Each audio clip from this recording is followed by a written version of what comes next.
करके सुन ले, वीसी की कुर्सी तो भाई छोड़नी पड़ेगी, आज छोड़ या कल वीसी की कुर्सी से अब जाना पड़ेगा, वो दिन दूर नहीं है साहब। पहले दिन कहा था यहाँ कोई जेजेपी से, कोई कांग्रेस से, कोई किसी और राजनीतिक दल से होगा, मगर उन पार्टियों को वहां गेट पर छोड़ के आना था। एक तरफ बीजेपी की सरकार कहती है कि कुलपति को गुरुपति कहो, गुरु कहो, देवता कहो,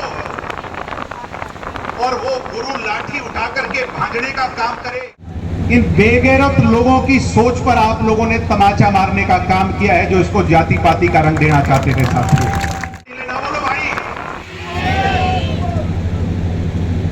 10-10 mm के सिर पे कट लगे।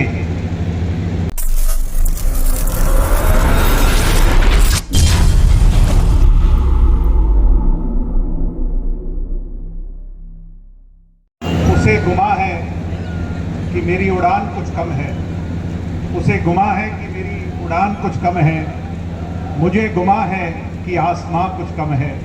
सम्मानित साथियों, आज 36 बिरादरी के लोग, कोई क्षेत्र नहीं, कोई राजनीतिक दल नहीं, कोई खाप नहीं, कोई किसान संगठन नहीं, बल्कि ऐसा लग रहा है कि पूरा इलाका, पूरा हरियाणा, यूपी, राजस्थान, समूचे संघर्षशील लोग आज एक मंच पर अपने नौजवान विद्यार्थी साथियों का साथ देने आए हैं।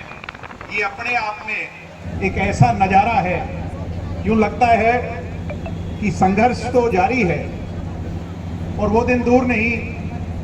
अभी टिकैत साहब जो बात कर रहे थे, वो दिन दूर नहीं साथियों, जब इतिहास इस गेट नंबर 4 से सुनहरे अक्षरों में लिखा जाएगा और इस प्रदेश को नहीं, इस देश की छात्र राजनीति को एक दिशा देने का काम अगर होगा तो वो HAU के 4 नंबर गेट से होगा। साथियों, मैं आपके इस संघर्ष को सलाम करता हूं, मैं आपकी मेहनत को सलाम करता हूं। दिन दोगुनी रात चौगुनी मेहनत जो मेरी बहनों ने की है।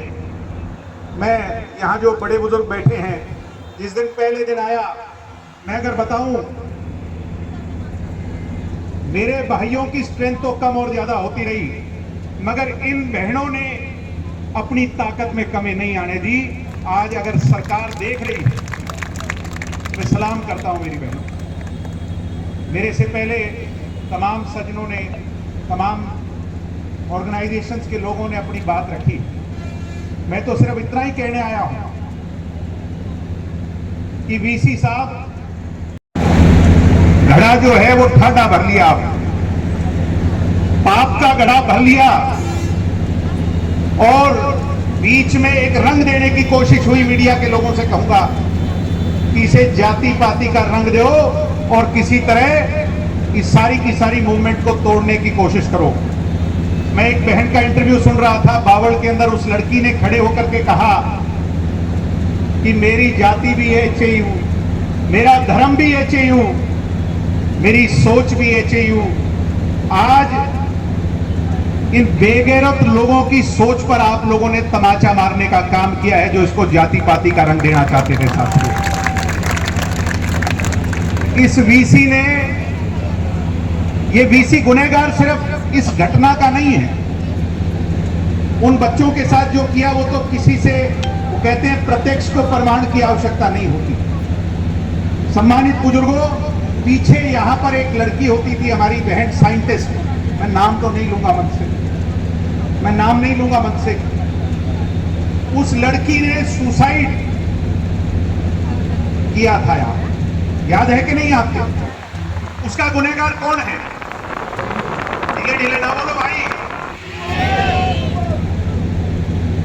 10-10 mm के सिर पे कट लगे।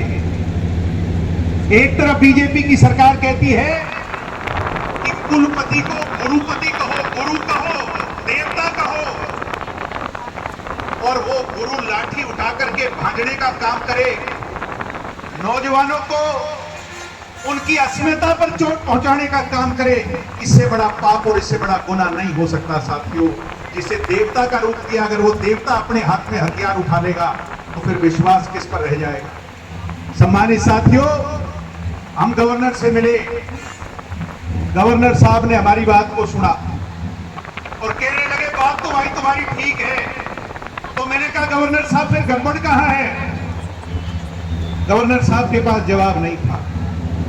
और गड़बड़ ये है, मैं आपको बता दूं, आप भी जानते हो, मैं भी जानता हूं इस बात को, कि हरियाणा सरकार का मुख्यमंत्री तो है, उस कुर्सी पर संविधान की शपथ लेकर बैठा तो है, मगर असली मुख्यमंत्री हरियाणा का आज कोई और है, मुख्यमंत्री नहीं है साथियों। ये बात सब लोग जानते हैं। वो फैसला नहीं ले पा रहा।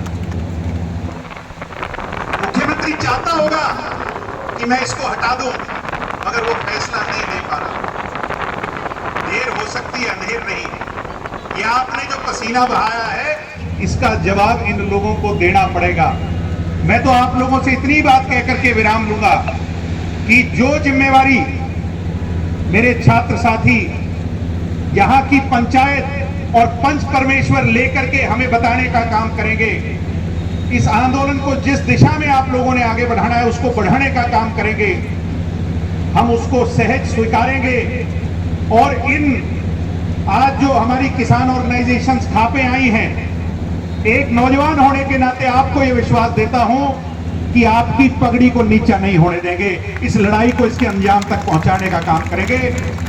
वीसी साहब, बी आर कंबोज, ये बात कान खोल के सुन ले। अहंकार का मैल कानों में गहरा जमा है, उसको निकाल करके सुन ले। वीसी की कुर्सी तो भाई छोड़नी पड़ेगी, आज छोड़ या कल वीसी की कुर्सी से अब जाना पड़ेगा, वो दिन दूर नहीं है साहब। इसलिए जो ड्यूटी आप हमारी लगाओगे, जिस रूप में लगाओगे, मैंने पहले दिन कहा था, यहां कोई जेजेपी से, कोई कांग्रेस से, कोई किसी और राजनीतिक दल से होगा, मगर उन पार्टियों को वहां गेट पर छोड़ के आना साथियों। यहां सब नौजवान इन छात्रों का साथ एक छात्र होने के नाते, नौजवान होने के नाते देने का। आप लोगों ने बहुत संघर्ष किया है, और जैसा अभी कह रहे थे, हमारे बुजुर्ग कह रहे थे कि वो दिन दूर नहीं। ये तो बात कल रात को भी इन्होंने खूब कोशिश की, खूब प्रयास किए, मगर एक बात पे अड़े हुए हैं कि वीसी का इस्तीफा नहीं होने देंगे। इनको यह लगता है कि वीसी का इस्तीफा हो गया तो कहीं ना कहीं सरकार की नाक जो है वो नीची हो जाएगी, सरकार की अस्मिता पर सवाल उठ जाएंगे। मगर मैं आज कहना चाहूंगा इस मंच से कि ये जो पीछे घटना घटी, ये बात सिर्फ स्टाइफंड और स्कॉलरशिप तक नहीं रह गई थी। स्टाइफंड और स्कॉलरशिप तक होती तो ये धरना इतना लंबा नहीं चलना था। ये संघर्ष इतना लंबा हुआ क्योंकि गुरु ने लाठियां उठा ली, और इसको अपने अंतिम अंजाम तक ले जाने का एक ही राह है, वो है वीसी का इस्तीफा। है कि नहीं है साथियों? अगर मेरी बात से सहमति दर्ज करते हो तो दोनों हाथ खड़े कर करके इस बात पर विश्वास दिलाओ कि वीसी के इस्तीफे से हम कुछ भी कम जो है मंजूर नहीं करेंगे। आप सबका बहुत बहुत धन्यवाद। जय हिंद, जय भारत, जय छात्र आंदोलन। हमारे बीच में